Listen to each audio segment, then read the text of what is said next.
I self-proclaimed, and by the happy hollow of a tree escaped the hunt. No port is free, no place that guard and most unusual vigilance does not attend my taking. Whiles I may escape, I will preserve myself, and I am before to take the basest and poorest shape that ever penury and contempt of man brought near to beast. I'll grime my face with filth, blanket my loins, elf all my hair in knots, and with presented nakedness outface all the winds and persecutions of the sky.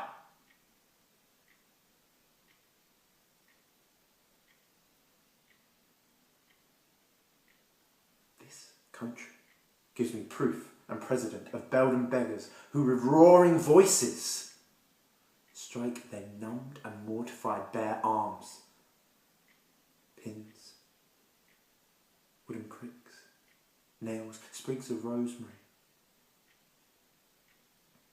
These horrible objects.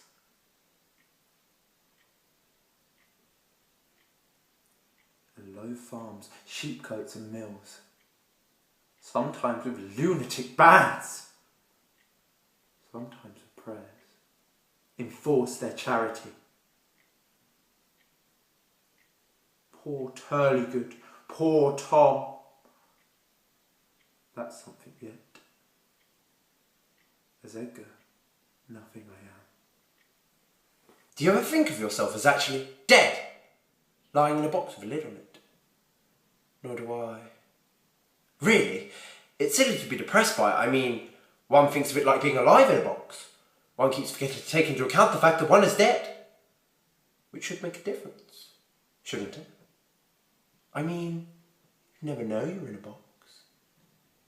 Would you? It would just be like being asleep in a box. Not that I'd like to sleep in a box, mind you. Not without any air. You'd wake up dead, for a start, and then where would you be? Apart from inside a box.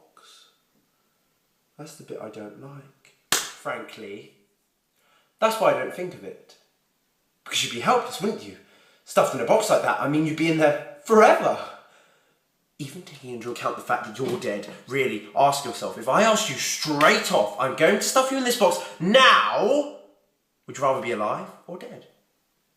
Naturally, you prefer to be alive. Life in a box is better than no life at all, I expect. You'd have a chance at least. You could lie there thinking, well, at least someone's going to bang on the lid in a minute and tell me to come out. The last week was a bad week. I had a run-in with 4 Nigerians in Marlborough Town Centre. 4 traffic wardens. See, I'd been in the bear all day and I was walking home and I got caught short. So I popped down this side street and I'm having a Jimmy Riddle on the near back wheel of this people carrier.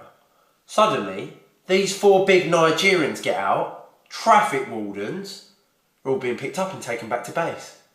They start shouting, saying I pissed on their car. Needless to say, I flat deny it. They all crowd round. They say something, I say something. Upshot was, they all bundled me in the back and sat on me. Drove me to a flat on the outskirts of town. I was held captive for a week. They tied me up in the basement. That week, I learned more about the life of a Wiltshire traffic warden than I ever thought I'd know.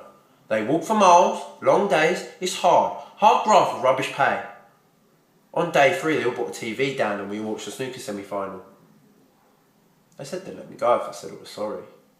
Only problem was, I wasn't. In the end, I escaped. See, all week they'd been feeding me Nigerian delicacies, which I chewed up and stored in my pouches. I didn't swallow nothing for a week. When they weren't looking, I threw my coat in the fire to muffle the flame, inched up the chimney, out onto the rooftops, and I was away. That was a rough few days. Apart from that, I mustn't grumble.